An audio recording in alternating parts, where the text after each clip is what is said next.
సవాళ్ళ మధ్య సొంత పార్టీతో సవారీ, కొన్నిసార్లు కలుపుకుంటూ కొన్నిసార్లు తోసుకుంటూ పాలన రథాన్ని పరిగెత్తించే ప్రయత్నంలో సీఎం ప్రభుత్వం పార్టీ మధ్య పెరుగుతున్న సమన్వయ లోపం. సో గతంలో ఏం జరుగుతుంది, మొత్తం అసలు చర్చ ఏం జరుగుతుందంటే సీఎం రేవంత్ రెడ్డి మరియు మహేష్ కుమార్ గౌడ్ మధ్య కొంత అంతర్గత విభేదాలు చాలా బలంగా ఉన్నట్టు తెలుస్తోంది.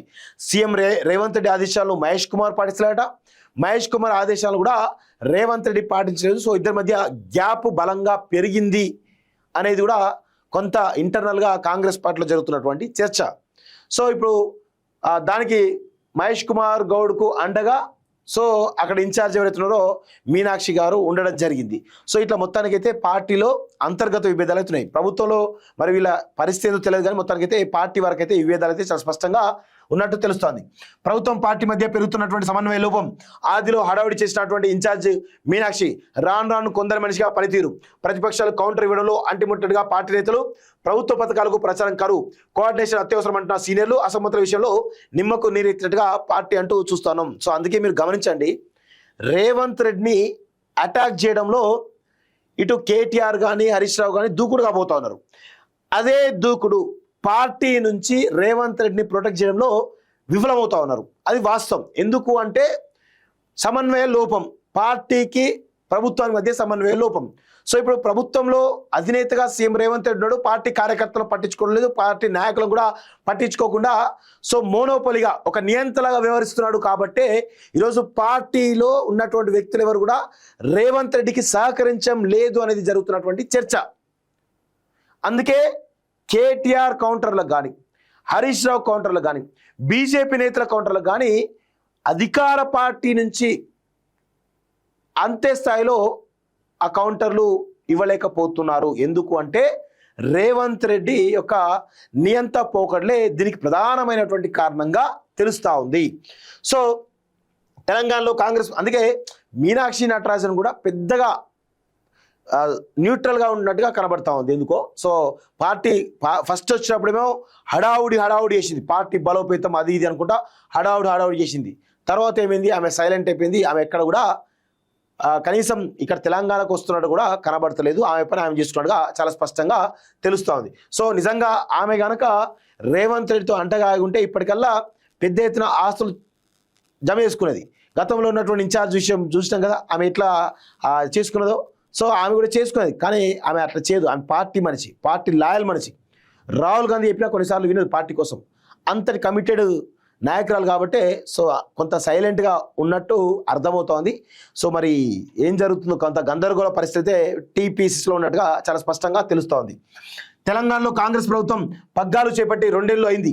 అయినా కూడా ప్రభుత్వానికి పార్టీ మధ్య సమన్వయ లోపం కొనసాగుతున్నది. సీఎం రేవంత్ రెడ్డి జెట్ స్పీడ్లో పాలనా రథాన్ని పరిగెత్తించాలని ప్రయత్నిస్తుంటే అదే స్థాయిలో పీసీసీ సైడ్ నుంచి సహకారం అందడం లేదని సమాచారం.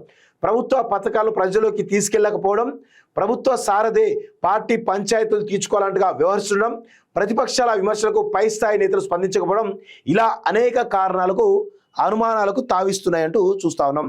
పార్టీ నుంచి మద్దతు, ప్రభుత్వానికి సంక్షేమ పథకాలు గుండెకాయ లాంటివి, ప్రజల్లో మైలేజ్ పెంచేందుకు ఎంతో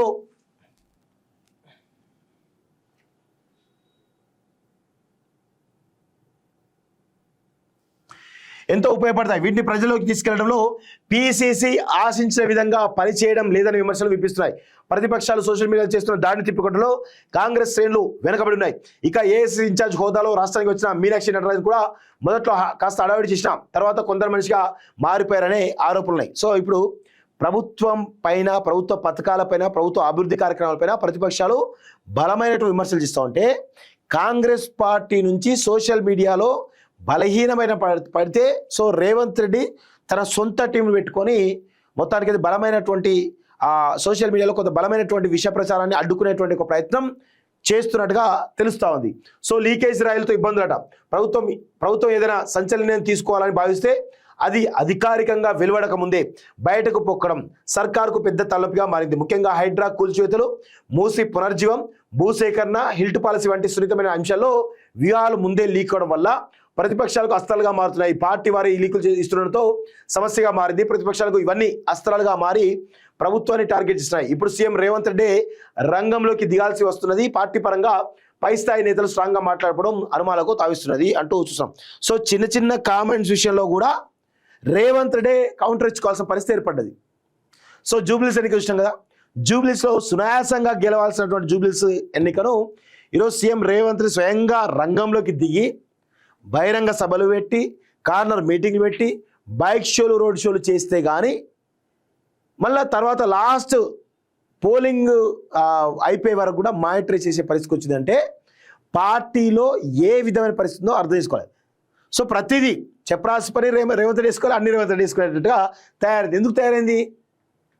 ఎందుకు పార్టీ నుంచి సపోర్ట్ ఎందుకు లేదు రేవంత్ రెడ్డి కంటే ఆయన నియంత పోగొట్లే అనేది చాలా స్పష్టంగా తెలుస్తూ ఉంది. ప్రతిపక్షాలకు అస్త్రాలుగా తెలంగాణ అభివృద్ధి పథంలో నడిపించాలని, పాలనలో తనదైన ముద్ర వేయాలని సీఎం రేవంత్ రెడ్డి భావిస్తున్నారు. అయితే ఒకవైపు ప్రతిపక్షాల విమర్శలు, మరోవైపు సొంత గూట్లోని అసమ్మతి రాగాలు ఆయన వేగాన్ని నియంత్రిస్తున్నాయి. తనను నమ్మి ఓటేసిన ప్రజలకు ఇచ్చిన హామీలు నెరవేర్చే క్రమంలో సొంత పార్టీ నుంచి మద్దతు లభించకపోవడం ప్రతిపక్షాలకు అస్త్రంగా మారుతున్నది అంటూ చూస్తాం. సో ఇది కాదు అసలు విషయం. దోపిడికి ఆస్కారం లేకుండా పోతుంది రేవంత్ రెడ్డికి. సో కేసీఆర్ హయాంలో సెంట్రలైజ్ దోపిడి ఉండే. సో ఇప్పుడు రేవంత్ రెడ్డి హయాం కూడా అదే అనుకున్నాడు. కానీ ఏమవుతుందంటే డీసెంట్రలైజ్ దోపిడీ జరుగుతుంది. అంటే దోపిడీ పలు విధాలు కదా. కేసీఆర్ హయాంలో దోపిడీ ఒకలాగా ఉంటే రేవంత్ రెడ్డి హయాంలో ఒకలాగా ఉన్నది. అందుకే పార్టీ నుంచి రేవంత్ రెడ్డికి సపోర్ట్ దొరకడం లేదని చాలా స్పష్టంగా అర్థమవుతుంది. కోఆర్డినేషన్ అత్యవసరం అంటూ చూస్తాను. కోఆర్డినేషన్ అత్యవసరం కావాలంటే ఫస్ట్ ఈయన మారాలి కదా, ముఖ్యమంత్రి మారాలి కదా. ముఖ్యమంత్రి మారకుండా కోఆర్డినేషన్ ఎట్లా వస్తుంది? సో అందుకే మీనాక్షి నటరాజన్ కూడా కొంత దూరం పెడుతుంది పార్టీ అనేది చాలా స్పష్టంగా తెలుస్తోంది.